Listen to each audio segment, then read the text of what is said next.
जळगाव जिल्ह्यातील चोपडा तालुक्यासह परिसरात गेल्या 7 ते 8 दिवसांपासून पावसाने दडी मारल्याने शेतकऱ्यांची चिंता वाढली आहे।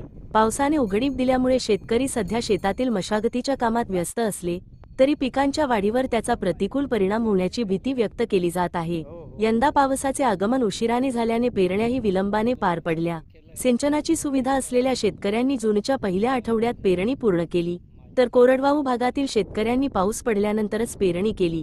मात्र आता पावसाने पुन्हा दडी मारल्याने कोरडवाहू क्षेत्रातील मका, तूर, सोयाबीनसह विविध पिके पाण्याभावी करपू लागली असून त्यांच्या पानांचा पिवळेपणा वाढू लागला आहे। दरम्यान शेतात मोठ्या प्रमाणात तण वाढल्याने बैलजोडीच्या सहाय्याने खोळपणीची कामे सुरू आहेत। मात्र पुरेसा पाऊस झाल्याशिवाय पिकांना खत देणे शक्य नसल्याने शेतकरी आकाशाकडे डोळे लावून बसले आहेत। लवकरच समाधानकारक पाऊस न झाल्यास पिकांची वाढ खुंटून उत्पादनावरही परिणाम होण्याची भीती व्यक्त केली जात आहे। दादा, आता शेतात काय काम चालू आहे आणि पावसाची काय परिस्थिती आहे?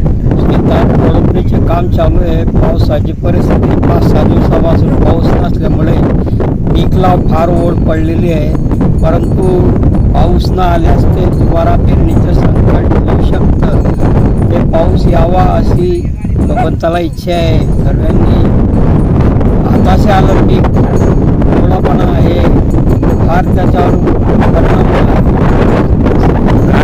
मका पेरणी केलेली आहे का? किती आहे पूर्ण क्षेत्र? पावसाची आतुरतेने वाट पाहत आहे। पावसाची आतुरतेने वाट पाहतोय।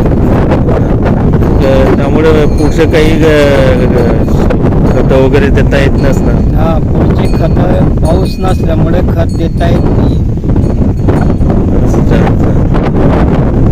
म्हणजे आता या 8 दिवस होण्यात येत आहे, आता पाऊस येण्यामुळे कमी पडतो आणि पाऊस फार मोठा आलेला नाही, त्यामुळे पिकांना धोका जास्त वाढतो। अच्छा। आणि उशिराने पाऊस प्रारंभ झालेला आहे। फार उशिरा झालेला आहे।